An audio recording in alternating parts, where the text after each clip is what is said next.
like a Hellcat.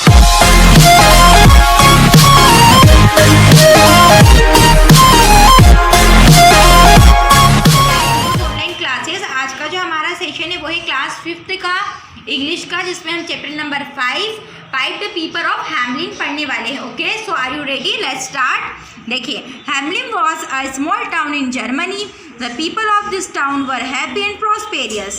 Every house of the town was filled with a variety of eatables and the articles which could provide them comfort to lead a fine life. The people could be seen in the robes and shoes. मतलब Hamelin एक छोटा सा कस्बा था, कहाँ का? Germany का, जहाँ के लोग क्या रहते थे, बहुत खुश रहते थे, उनकी लाइफ बहुत अच्छी बीत रही थी, उनके पास खाना पीना कपड़े सभी वहाँ की जनता को प्रोवाइड हो जाता था. The citizens of the city were peacefully sailing throughout their life, and then came a sudden turmoil which threw everybody in chaos. One night, the town, which was so prosperous, so beautiful, and so peaceful, was invaded by the thousand of big rats. The swarm of huge black rats entered in the town, crippling का मतलब यहाँ पे होता है कि slowly मतलब उनकी body के क्लोज आने लगी. मतलब इसका मैं मतलब आपको समझाती हूँ. Above the toll town was the rain through out different corners. मतलब एक दिन क्या हुआ, सब लोग वहाँ पे बहुत खुशहाल ज़िंदगी जी रहे थे, फिर एकदम सडनली उनके राज्य में क्या हुआ, बहुत सारे चूहे आ गए, बड़े बड़े काले काले चूहे आ गए, और वो क्या करने लगे, क्रिपलिंग का मतलब होता है कि to move slowly with the body close to the ground. मतलब उनके घरों में आ गए, उनकी बॉडी पे चढ़ने लगे, मतलब उन्हें नुकसान पहुंचाने लगे. ठीक है, और वो धीरे धीरे क्या उनके पूरे टाउन में अलग अलग जगह पर वो चूहे फैल गए.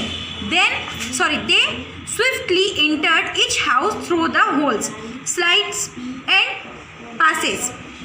Passage.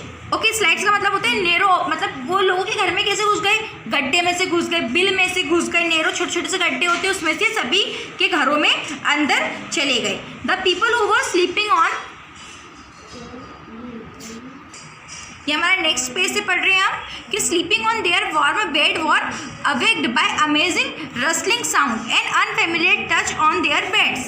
They run out of their chambers struggling aloud. मतलब वो जैसे ही अपने घरों में सो रहे थे तो कौन, चूहे आ गए. अब वो जहाँ पे सोते हैं वहाँ पे चूहे चढ़ गए, और उन्हें जब पता चला कि मतलब यहाँ पे चूहे हैं बेड पर, तो वहाँ के लोग सब भागने लगे. ठीक है, और जोर जोर से वहाँ पे क्या करने लगे, आवाज़ करने लगे. The residents of the house got up to face the rats all over and that too in large numbers. मतलब वो हर हाउस में, हर घर में बहुत ही ज़्यादा संख्या में वो चूहे वहाँ पर दिखने लगे. The little children was horrified. अब जो छोटे छोटे बच्चे थे वो क्या करने लगे, स्कैर्ड. हॉरिफाइड का मतलब है स्कैर्ड का मतलब है डरने लगे. ठीक है, उन्हें डर लगने लगा बच्चों को. The town people were puzzled and frightened. अब जो वहाँ के जो लोग थे वो क्या हो गए, परेशान हो गए. ठीक है, डर मतलब फ्राइंड का मतलब डरने लगे. They did not know about what to do. अब उन्हें समझ नहीं आता कि वो चूहों को भगाने के लिए क्या करें. तो the little horrifying creatures soon captured the kitchen. In no time, everything began disappearing. Whether it was flour in containers or rice placed in shacks. अब वो क्या, चूहे उनके किचन में चले गए, वहाँ के अनाज को ख़राब करने लगे, चावल को ख़राब करने लगे. ठीक है, not even a single piece of bread was left. और वो सब कुछ खा गए. मतलब वहाँ पे उन्होंने जो लोगों के खाने के लिए कुछ भी नहीं बचाया, मतलब एक ब्रेड का टुकड़ा तक नहीं बचाया. Every house of the town was empty and so were the shops. और उस टाउन का, उस कस्बे का हर जो घर था वो खाली हो गया. वहाँ पे अनाज का एक दाना नहीं था, ना तो दुकानों पर ना ही घरों में. The children were crying of hunger and people were frightened and exhausted. मतलब जो वहाँ के जो बच्चे थे वो क्या, भूख के कारण क्या करने लगे, रोने लगे ज़ोर ज़ोर से, और जो पीपल थे वो डरने लगे. और एग्जॉइस का मतलब होता है कि वरिड, चिंता, उन्हें बहुत ज़्यादा चिंतित होने लगे. The mayor had often held meeting with the town folk and discuss the problem. अब जो वहाँ के कौन थे, हेड थे, मेयर का मतलब जो वहाँ का जो काम देखता था, मेयर होते हैं. उन सभी लोगों ने सरपंच से, या सरपंच समझ लीजिए आप, उससे अपनी प्रॉब्लम के लिए मीटिंग रखी. At the beginning, they had thought that cats would drive away mice. However, the numbers of rats become a problem for them. It was very tough to take proper step, as it was really very difficult to find huge number of cats. They were in real dilemma. अब पहले तो शुरुआत में क्या कहा गया कि हम एक काम करते, कैट्स को बुलवा लेते हैं. ठीक है, बिल्लियों को. अब वो इतने सारे चूहे, तो बिल्लियाँ भी उतनी लानी पड़ेगी. अब बिल्लियाँ जब हम उतनी लेकर आएंगे तो वो क्या होता है कि एक प्रॉब्लम क्रिएट कर देगी, किसके लिए, सभी के लिए, ठीक है। उसके बाद क्या होता है, one day stranger come to the town of Hamelin.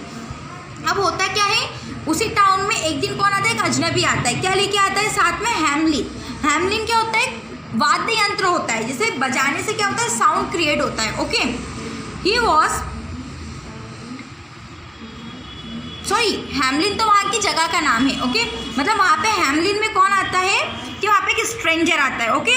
It was carrying flute along with him, वो अपने साथ एक फ्लूट लेके आते हैं। फ्लूट एक तरह का क्या होता है, वाद्य यंत्र होता है, जिससे क्या होता है, आवाज़ निकाली जाती है, एक साउंड क्रिएट होता है। द मैन हैड अडॉर्न्ड, अडॉर्न्ड का मतलब होता है डेकोरेटेड, जो वो इंसान था वो क्या था, बहुत ज़्यादा सजा हुआ था, ठीक है। उसके आगे यहाँ पे क्या है कि himself big red and yellow robe, उसके पास क्या था, एक big red and yellow robe थी, मतलब रस्सी थी, किस रंग की, रेड और yellow. The stranger was tall and thin, जो स्ट्रेंजर था वो क्या था, लंबा था और पतला था, दुबला पतला। His blue narrow eyes and strange sharpness, जो उसकी आंखें थी वो कैसी थी, ब्लू और छोटी छोटी आंखें थी। He dressed the mayor, he addressed the mayor, I can free your town from the menace of rats, but for that you have to pay me 10,000 gold coin। उसने क्या कहा कि मैं अपने आपके टाउन को चूहों से मुक्त करवा सकता हूँ, लेकिन आपको मुझे कितने रुपए देने होंगे, आपको मुझे 10,000 गोल्ड कॉइन मतलब 10,000 सोने के सिक्के देने होंगे। We can give you 10,000 gold coin from the treasury if you can do as you promise, said the mayor. Said ने कहा ठीक है, मैं अपने वादे के मुताबिक तुमको इतने मतलब जो रुपए हैं 10,000 सोने के सिक्के दूंगा।